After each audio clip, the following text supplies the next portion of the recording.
My name is John Leisner. I'm the director of the Violence Research Center, and so this is one of the seminars as part of the series.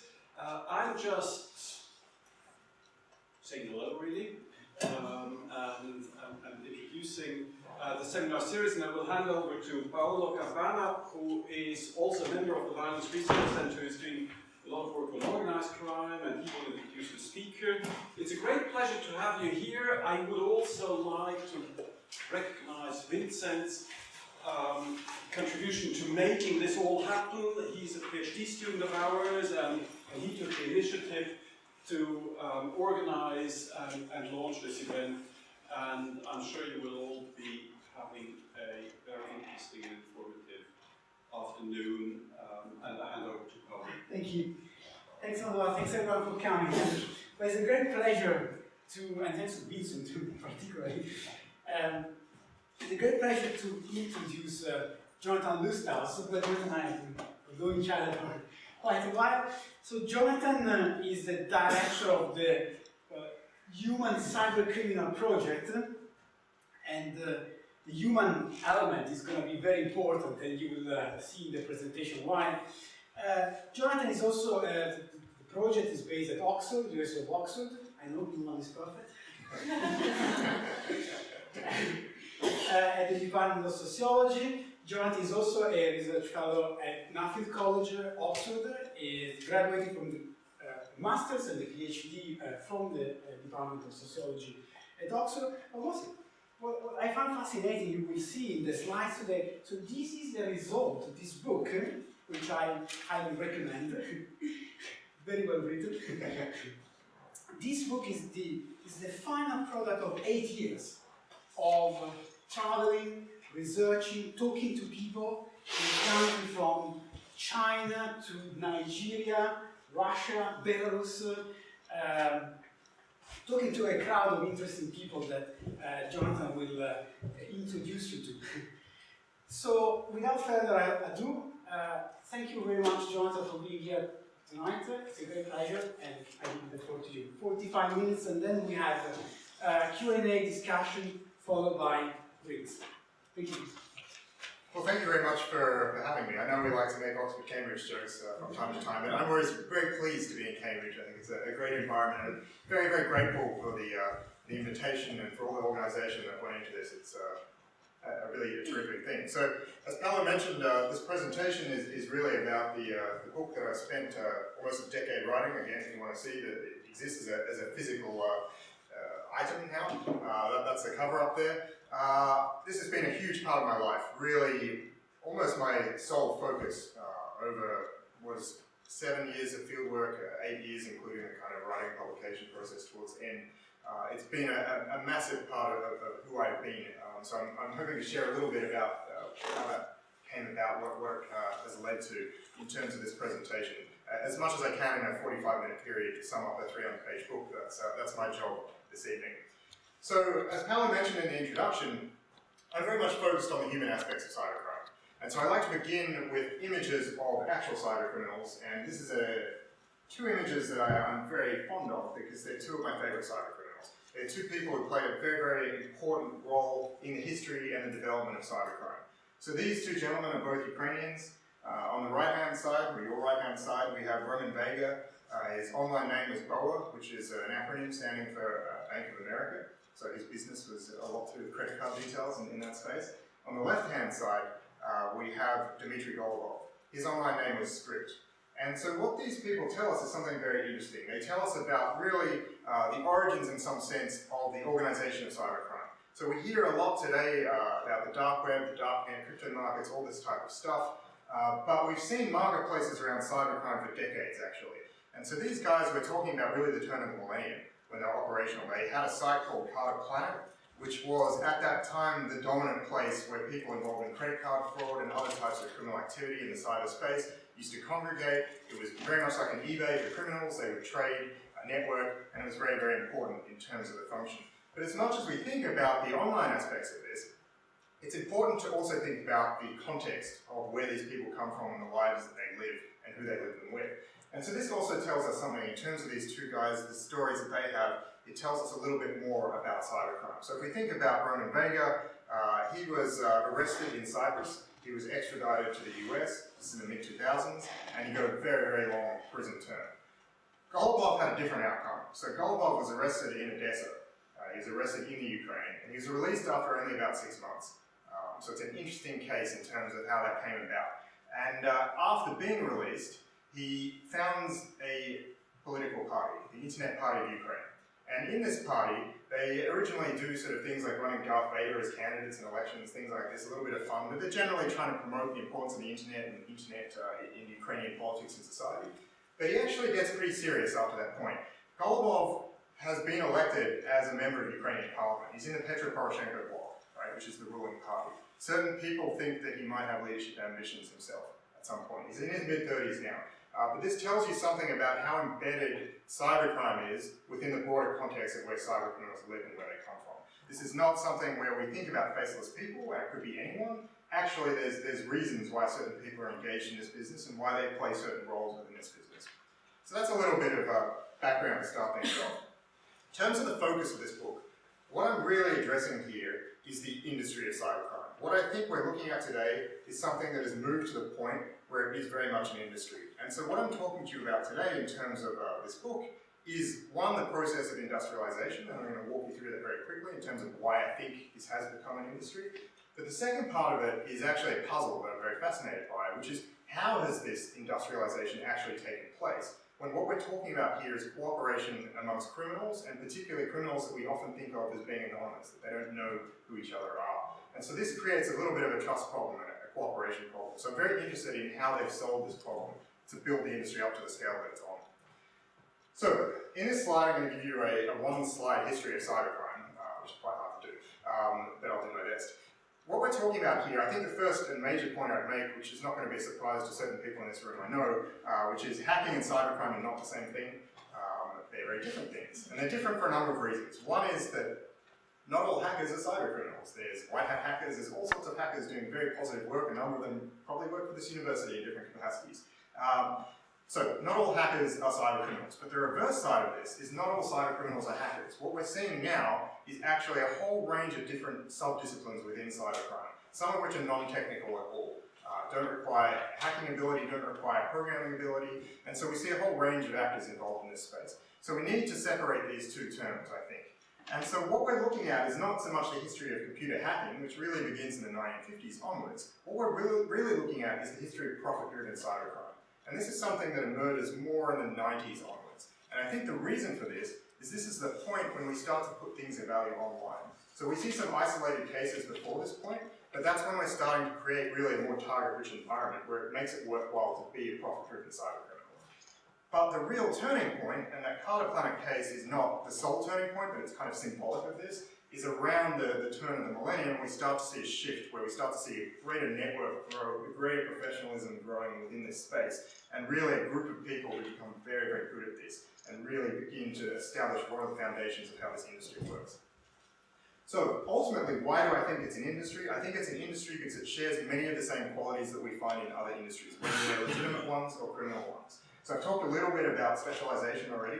We see, as I mentioned, a whole range of specialties. So whether someone's at the high end in a managerial role, whether they're doing a technical function, or whether they're on the money side of things, just moving money around, which doesn't require technical ability at all. There's actually a huge number of specialties within this space. I can't list them all right now. They're also highly professional, and I mean that in two different ways.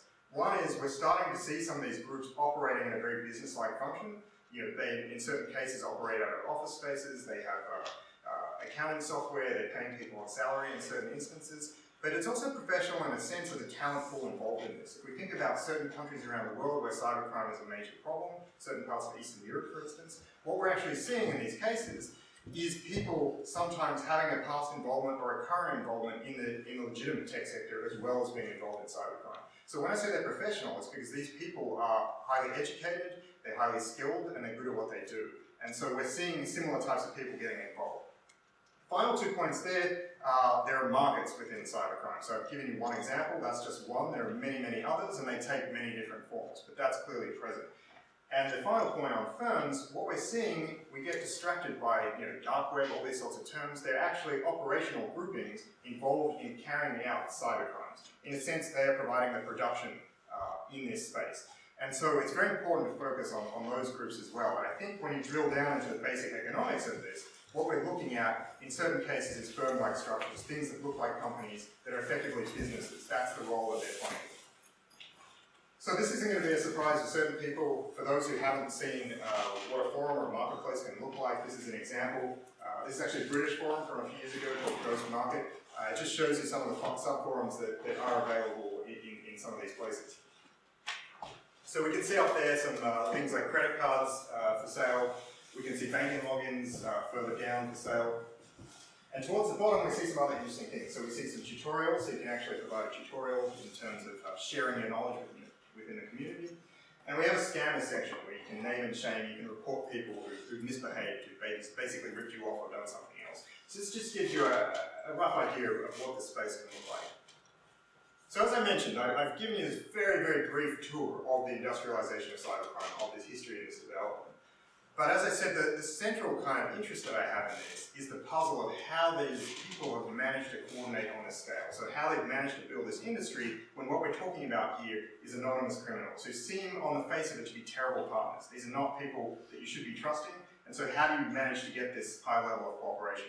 So what I became very interested in this study is what mechanisms cybercriminals have developed to overcome this problem. How are they enhancing the trade and cooperation more generally? So to give you a brief overview of how I went about doing this study, as Paolo mentioned, this was a qualitative study. I actually view it as an exploratory study. It took me 7 years of fieldwork, but really I think this is just scratching the surface. What we're talking about here is a massive world, and I don't want to suggest that I've answered really many of the questions that are out there. It's really a first step because there's a lot more work to be done in this space.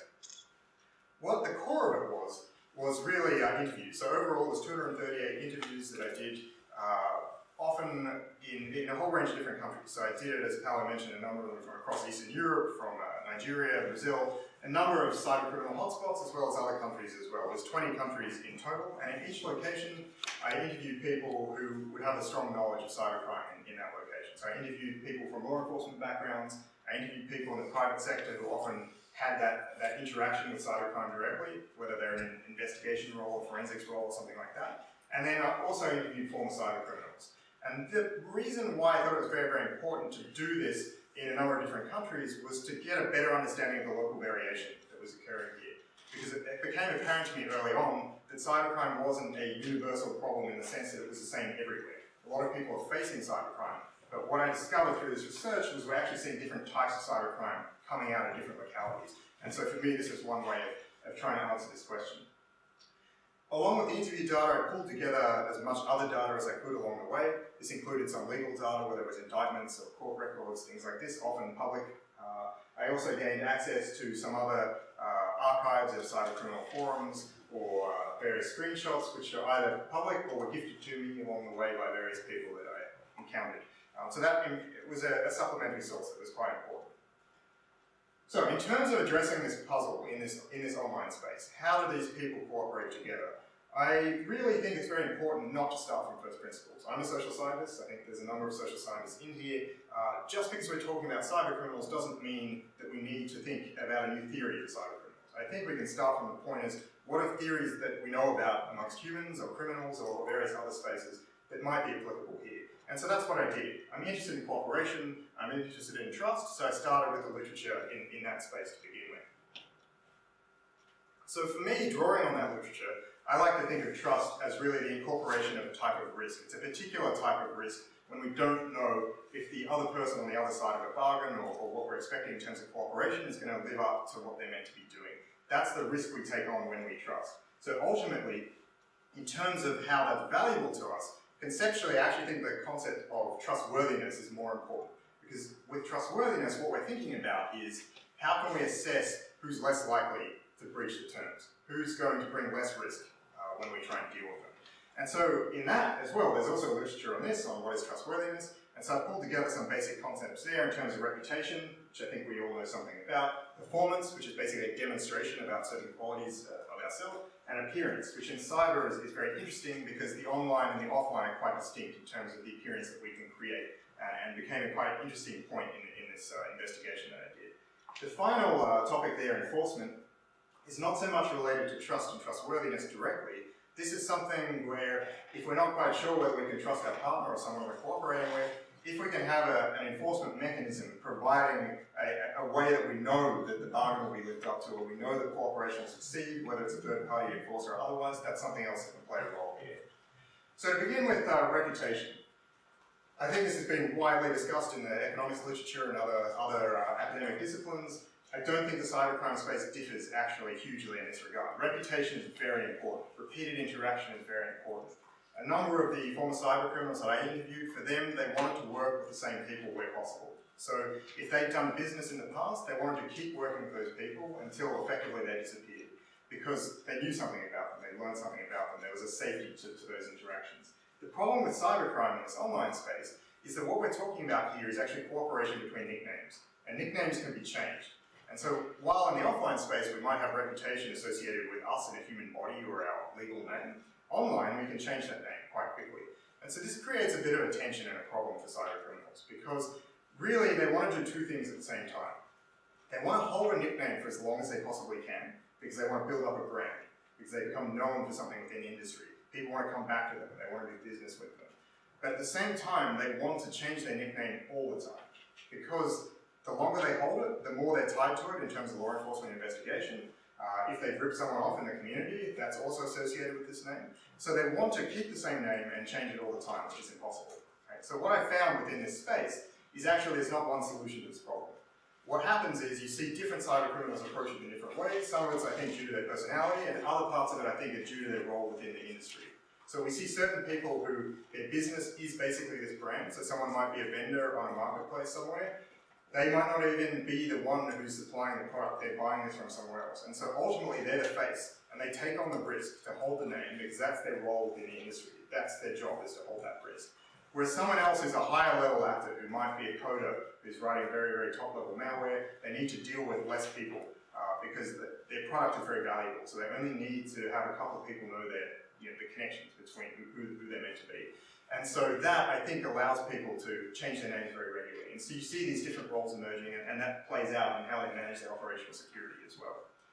The broader problem, which is actually a broader human problem, is we can't just rely on repeated interactions, because sometimes we need to deal with new people. In fact, even the people that we've repeatedly interacted with, at some point we didn't know them, right? So we need to figure out how to get good information on people's reputation.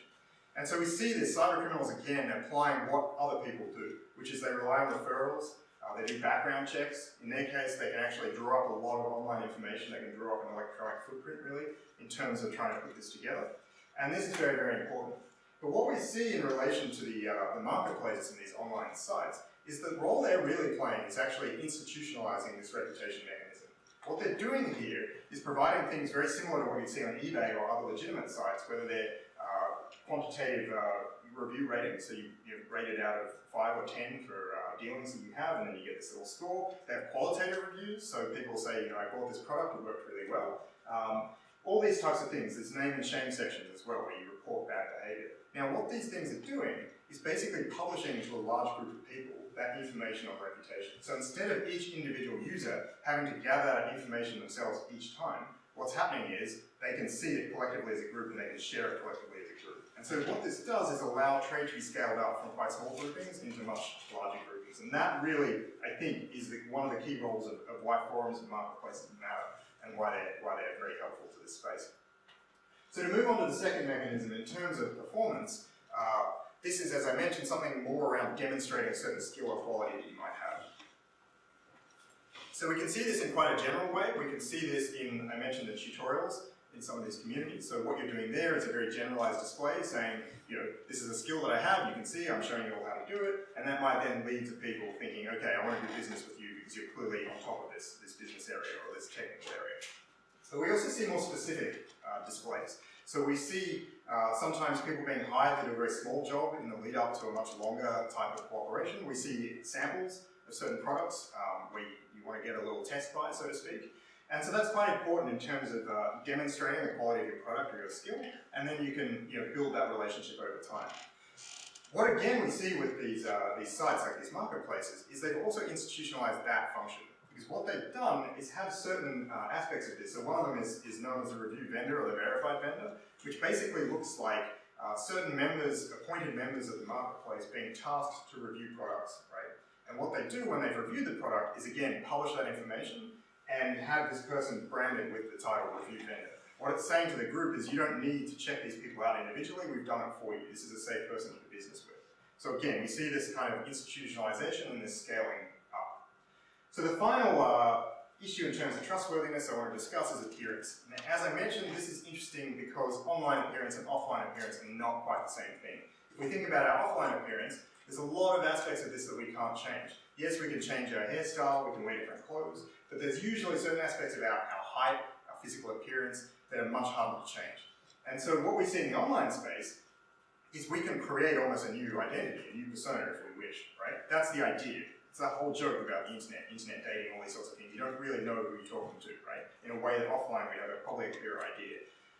One of the problems here, though, is that we still need to think about what are the limitations on this. What are the restrictions and how far people can actually create a totally new identity. And I believe there are restrictions. If you talk to cybercriminals, they say they believe they can actually interpret the aspects of the real user behind it. They're not always that clear on how that works. They tell you things like don't act like a law enforcement agent or things like this. And I'll talk to you a little bit more about that later. But I did find two factors that I thought were quite important in terms of things that are difficult to fake in this online space. And so one of them is around language and nationality. And so if you think about language, to speak a language at a fluent level or a native level is actually quite a big challenge. That requires a tremendous investment. In some cases, an investment you can't actually earn if you're not a native speaker. You can't become a native speaker over time. And this is actually quite easy to tell online. If you're communicating with someone real time and they're writing in a certain way, it's a pretty big tell. Google Translate will not help you here if anyone's going to use Google Translate. Some people still try this in this space, both on the criminal side and also on the security side, and it doesn't work very effectively. What's interesting about this is you see certain criminals, and the Russian-speaking community, I think, is part of this, who've become quite cautious in dealing with English speakers because they think there's a higher probability that they're law enforcement agents. And so they have a tendency in certain cases to want to work only with Russian speakers. So if you can't demonstrate that ability, it's going to be hard to join certain of these groups. On the flip side, I encountered certain cases of people who actually looked for other cybercriminals who spoke broken English because they thought this was a signal that they might be from perhaps Eastern Europe or another country where there's better suppliers, right? So they're going to provide a better product. So this actually became a signal for, this is a person I want to work with because their English is not perfect. So you see this operating in different ways. The bottom line is about the time spent online, because this is another aspect where investment really matters. You can't fake the amount of time that you spend online. In certain cases, you might find this in a marketplace where it'll have the join date and the profile, but in other cases, you've just been around the community for such a long period. People know you, they know who you are, they know the name. And so this becomes very important in terms of showing that investment, because the cost of you burning that nickname, if you rip someone off, or if you turn out to be who you're not meant to be, is huge. It's the amount of time that you put into that name. So that's another potential limitation that can't be easily faked, I don't think. So to move past trustworthiness into the discussion on enforcement, as I mentioned, this is, if we don't necessarily need to think about trusting the person in question, we might think of another way that this could be achieved. And so one of the key ways is we can think about what looks like punishment in the cyberspace. And so we get very simple kind of self-help type of approaches, one of which is very simple, and kind of economics type of approach to stop cooperating with people as a form of punishment. But we also see things that look like cyber equivalents of violence, but I don't think actually reach that point. So things like DDoS attacks, things like doxing, which if people aren't aware what that is, that's basically drawing up all the personal identifying information on someone and publishing it to the group, right? This is potentially very damaging, it's destroying the anonymity of that cyber criminal, and it's also making them very vulnerable to further attacks by others, if you've got their real name, their address, their phone number, these sorts of things. And I think it's making them potentially vulnerable to law enforcement arrest, because it's going to create a kind of push there to pick them up. The other one there is swatting, which again is basically what happens there is someone calls emergency services and says so-and-so has murdered their family or whatever it might be, and then a SWAT team turns up, a tactical unit turns up at the house, expecting there to be a violent situation. This can be very dangerous potentially, because what we're talking about here is actually now a kinetic threat. And what's interesting about these two strategies is you can do them yourselves, but there's also services that will do this for you. So you can actually hire someone in this economy to perform this punishment role for you. So that's how I think specialized it's become. Similarly, I think one of the very common ways that punishment is meted out is through exclusion or banning from a particular group or forum. And so this is you've broken the rules, you get kicked out. That's kind of how it works. Outside of the punishment space, we see things that look very familiar to us because they're exactly the sorts of things that happen in broader human society. One is escrow systems. So just like if we were going to buy an expensive product, a house for instance, we want to use an escrow system to make sure that the money's not just run away with and we have no control over it. If you're doing a large cybercriminal transaction, this is also potentially of value. Having a trusted third party who's going to hold the funds and potentially goods in certain cases before the exchange is made. They're the one checking this out. They also have arbitration services. These look like informal court cases. These are basically, calling for evidence on each side. This can be in the form of statements, it can be in the form of logs of different kinds, and then a decision is made and a punishment can be meted out depending on what the situation is. So that's a little overview of how this works. So I'm going to give you a quick case study to tie together how some of these ways in which they're trying to cooperate together work in practice and how they can be subverted in certain cases. So I don't know how familiar people are with this little cartoon, but this is a very, very famous case within cybercrime. So this is from the Teenage Mutant Ninja Turtles. This is Master Splinter, is the rat sensei mentor figure. But in the cybercrime world, I think it's probably one of the most famous cases ever. What we're talking about here is the mid-2000s, and there's a big marketplace, English-speaking marketplace called Dark Market. And on this site, there appears a very, very well-known Polish spammer whose online name is Master Splinter. His offline name is Paweł Kaminski, right? And this guy rises to the very top of this forum. He becomes one of the administrators, which is basically the people who are in charge of running these marketplaces. And he's a pretty big deal. The only problem is that he's actually not Paweł Kaminski at all. He's a guy called Keith Malarski. So Keith Malarski was up until recently an FBI agent based out of Pittsburgh, and he ran this whole operation, getting to really pretty high levels of cybercriminality there in terms of the structure of how this works. So I'm going to talk you through a little bit about how he managed to do this. And I think it ties together some of the topics I've been talking about. So, reputation is key here. And that's what I heard through a lot of the interviews that I did. Reputation really matters a lot. What Malarski did here was he actually faked his reputation. And he faked it pretty effectively. What he did was go to there's an NGO called Spamhaus, which tracks spam and publishes a lot of information on this type of stuff, including a list of the worst offenders, so like a top 10 list on the worst spam offenders out there. And so what he managed to do was convince them to put Master Splinter, aka Paweł Kaminski, into that top 10 list. Now what's very interesting about that is cybercriminals are reading the same materials that other people are reading, right? And they're trusting some of these materials. And so they took that as a very, very strong signal that this was a serious operator, this was a guy who could be trusted, and this was a criminal. And so that became a very important part of his cover. Because what it allowed him to do was not get too deeply involved in various aspects of the criminality that was happening around him. Because he could fob people off, he could say, look, I'm a big deal, I don't have time to waste on you, all these sorts of things. This allowed him the space to operate and gave him the credibility that people really trusted him. The other thing he did, and I mentioned earlier about don't act like a law enforcement agent, is that he didn't. And one of the key moments in this story was there was a war going on between this forum Dark Market and another one called Carter's Market, which was run by a very, very elite hacker called Max Butler. His online name was Iceman in this particular case. And so they were at war with each other, and Butler managed to track back Malarski's true identity, and or at least that he believed that he was an undercover agent. So he went to the Dark Market people and he said, look, I've looked at this discovery, you have an undercover agent in your operation. And what happened, they did not believe him. They did not believe the story because they thought our enemy has come, this is just a fake story to throw us off. And Malarski at this point, when they took this to him, he said to them, look, he had the site, he was controlling the site at this point due to this war. So he'd been asked as an elite spammer with the technical capabilities to hold the site, to protect the site. And so at this point, he said to them, look, if you don't trust me, if you don't think that I'm a legitimate member of this community, take the site back. I don't want the site, right? And so they took this as a very strong signal that no law enforcement agent would return the evidence, so to speak. Obviously this didn't work out that way because a number of people were arrested and the site was eventually taken down. But this was something that really mattered a lot, I think, in terms of its credibility in that moment. So that ties together some of the ideas that we've been talking about. In terms of the effect of cases like this, I think what we saw to a degree was actually a retraction within the cybercrime world.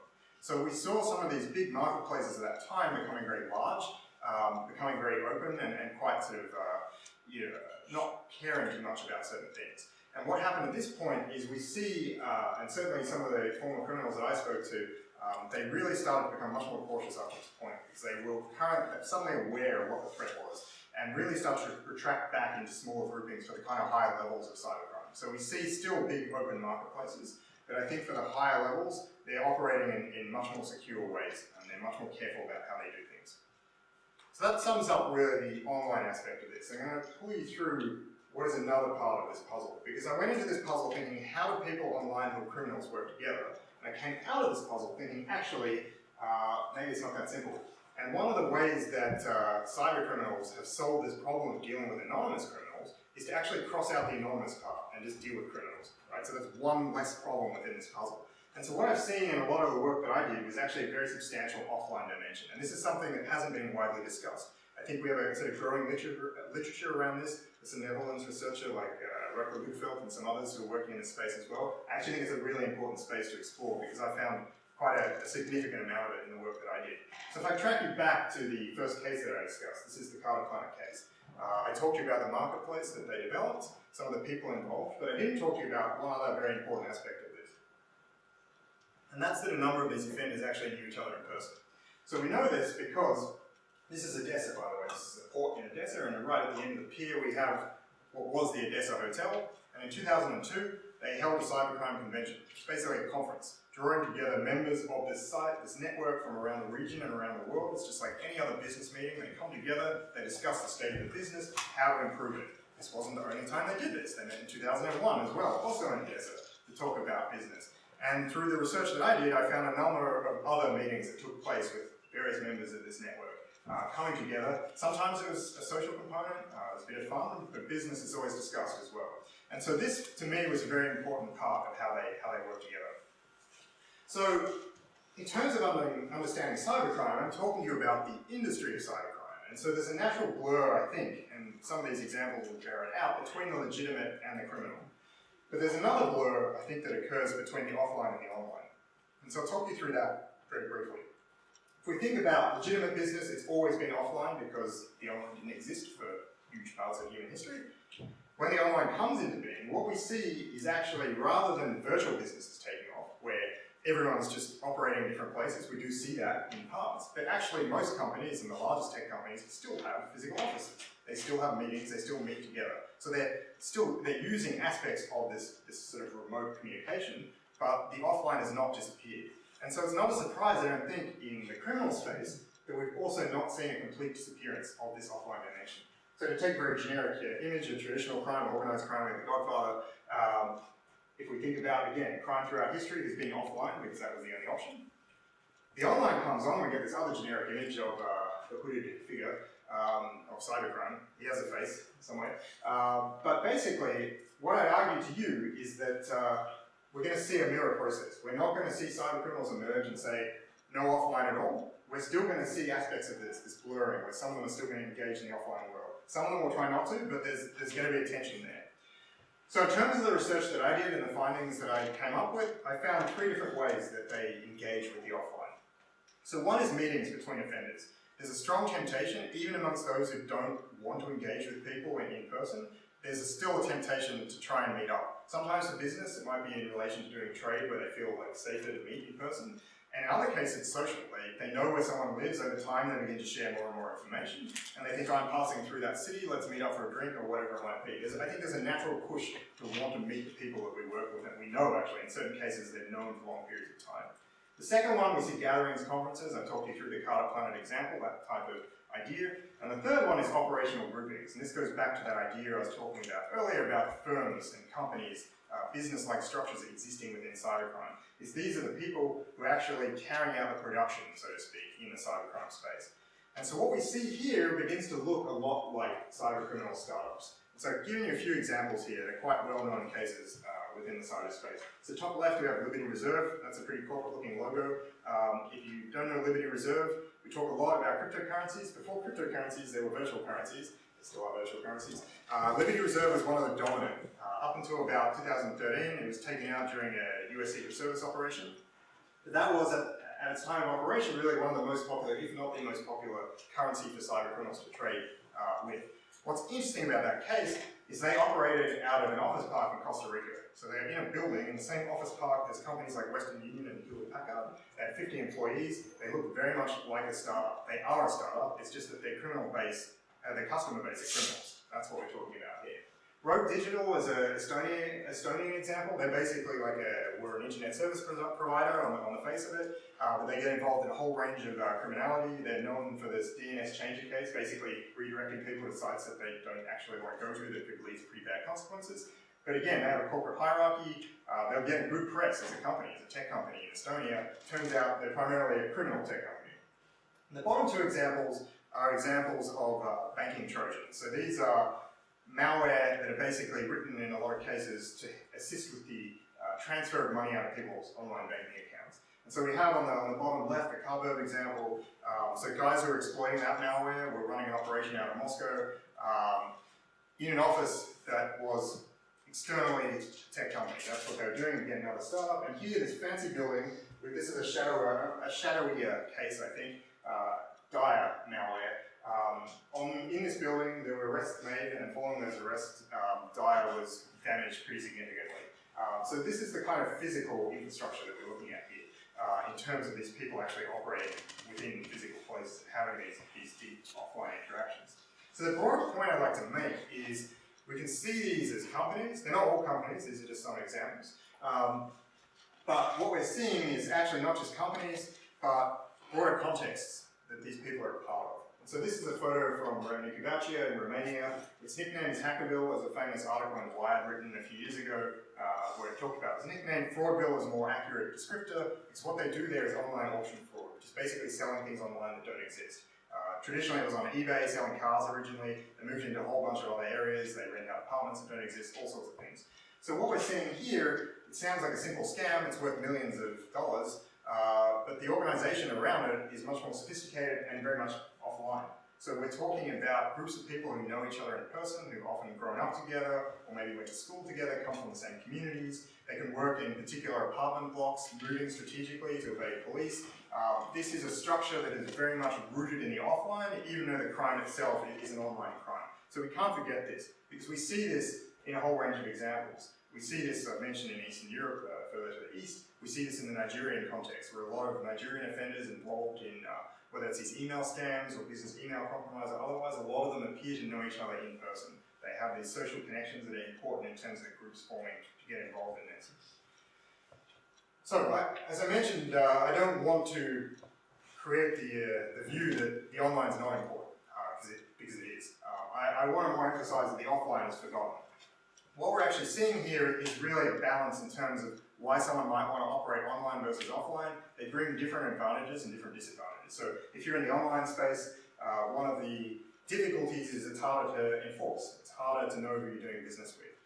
But if you move into the offline world, you are giving away your true identity. You're probably more vulnerable to police investigation, potentially. You're more vulnerable to physical threats as well. So there's a balance there, but ultimately you might have a better idea of who you're doing business with, and if you're in the business of physical threats, then there's a nicer place to make that business work for you. So what we really see is a spectrum. We see some people sticking quite closely to the online where possible, and we see others who are very much offline operations. We see all of it. So I'm going to end with a brief discussion of how organised crime fits into this, this topic, because it's something that people seem to be quite interested in. And for me, it's quite important in terms of the puzzle and understanding how these groups and how these cyber criminals are cooperating together, is that traditionally, and Paolo is probably someone who can attest to this, a lot of these groups, these big mafia groups and traditional organised crime groups are really about governance. They're about trying to regulate criminal activity. And so if we're trying to understand how cyber criminals work together, if organised crime has taken this space, then that would be the key explanation, that they're just governed in the same way as other criminals. Why I raise this is we get a lot of quite hyperbolic statements, I think, in the media, various expert quotes. This is one of them. The Russian mafia are the most prolific cyber criminals in the world. Some of them are more broad, they don't even say the Russian mafia, they just say the mafia. Basically, the claim is they're taking this space. So one of the things I wanted to do in this research was assess whether that was actually happening on the ground. So, is this takeover complete? No, it's not complete, and it's not, I doubt whether it will be complete in the future. What we're looking at here is a definite degree of organised crime involvement, but absolutely not in every case. And one of the limitations on this is we're talking about very different types of people. In traditional organised crime, we're talking about people where physical toughness and violence is very important to how they operate. And in cyber, we're often talking about a different skill set. We're talking about people who might be highly intelligent, highly educated, highly capable, and that is not a natural nexus for them to come together. In fact, there's tensions on both sides. One in terms of the risk to the people on the computing side, in terms of dealing with a very tough, physically threatening person. On the other side, I don't think it's a very good way for organised criminals to be assessing exactly what the tech guys are up to, because that's also not their skill set. So what we see instead, actually, is mafias and these organised criminal groups getting involved in ways that match their existing skill sets. So rather than just going wholesale into cybercrime, trying to take over the whole thing, they're getting involved in a niche way. So these are 4 types of involvement that I've encountered over the course of the work that I did. The first one is protection, and this goes really to the point on governance. I found that quite rarely, actually. One of the best examples is in a book by Brian Krebs called Spam Nation, where he talks about a group in Belarus, 2 cybercriminal operators, one of which has organised crime protection, and this leads to a hostage kidnap situation and a kind of physical threat to the rival. But actually, in the work that I didn't encounter that often. What I encountered more was actually law enforcement agents or corrupt officials protecting cybercriminals rather than organised criminals doing it. The second one is investment in cybercriminal schemes. If you need capital for a new operation, you can't go to a bank. Well, maybe in certain places you can, but in most places you shouldn't be able to go to a bank if you're running a criminal enterprise. But you can go to a large organised crime group who might have the capital to assist you. I found that in certain cases, but it wasn't necessarily widespread. The last 2 are much more common. One is organised criminals operating as service providers or partners within broader cybercriminal schemes, and this often took the form of on the money side. So in terms of managing the movement of money or money laundering, these are traditional skills that they have that have been engaged in other businesses, and so they can just slide that straight into the cybercriminal ecosystem. Not always, there's other people doing this as well, but that's a role that they can play. And the final one is actually guiding cybercrime schemes. And these 2 mix together sometimes because what we're seeing here is, again, the skill set of the organised criminals matched to the cybercriminal skill set. In this case, what they're talking about is them finding the criminal, the cybercriminal to work with. In the other case, it's potentially the other way around. That's why they flow together. But what I really found, particularly in the last category, when they act as the guiding hand, is that in a lot of cases, I wasn't actually sure when you got to the end of it whether it was actually still cybercrime. I'm not going to get into a whole definitional discussion of what cybercrime is and isn't. We can discuss that in question time if you wish. But for me, what it looked like in a lot of these cases was these traditional organised crime groups leveraging technology to enhance what they're already doing. And so you see drugs cases, you see I saw a jewellery heist where they were trying to hire a hacker to crack a alarm system so they could get in and steal the jewellery. You see groups like the Triads in Hong Kong who traditionally run prostitution or gambling. Then they figure out, okay, how do we get websites that advertise our prostitution services? How do we get websites where people can do online gambling instead of just being solely offline? One famous example of that recently is the Antwerp port case, where it's really just drug traffickers moving drugs through the port. They need someone to compromise the port system so they can smuggle out the drugs out of the container and with the container before it's noticed by the true owner. So this is, again, that's a drug trafficking operation using technology rather than, I think, pure cybercrime. So to finish up, in terms of my conclusions, I think what we're seeing here, I don't want to really fit in with the idea that cybercrime is this magical new space, right? That we need to start from first principles, but that we need to basically reinvent the wheel. What we're seeing here, I think, is something that can be understood with a lot of existing work that's been done, with a lot of traditional theory. I think what we're looking at here is more around how do we adapt? What is different about this, starting from a position of what is the same in the first instance. So for me, what we're really looking for is those differences. And in cybercrime, the issue of anonymity is one of those. I think that changes the dynamic slightly. I don't think it threatens the theoretical framework, for instance, that I applied in this case, but what it does is change how people operate on the ground, because that throws a kind of complication into how they do business.